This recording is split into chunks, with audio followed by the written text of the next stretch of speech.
Hello po. Tinapos ko na po yung DepEd Provident Loan ko po noong November 15.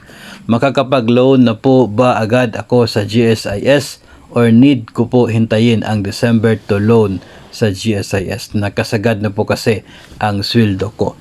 So 5,000 na lamang yung net take home pay pero fully paid mo na si Provident Loan mo November 15. Kaya sa payslip mo sa November ay nandun pa rin si Provident Loan kasi November 15 na yung binayaran mo siya.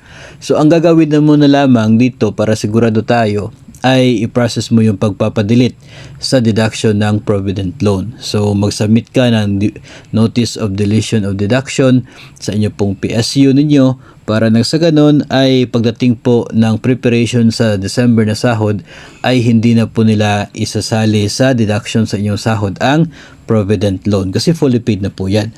So kapag mangyayari po yun pagdating ng Desyembre ay tataas po ang inyo pong net take home pay.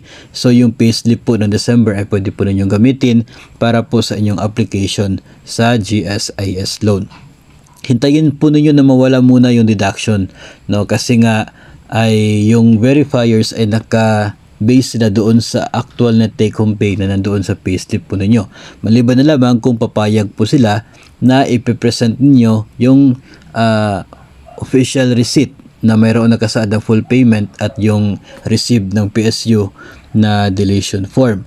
Kung papayag si verifier sa ganun, edi maganda.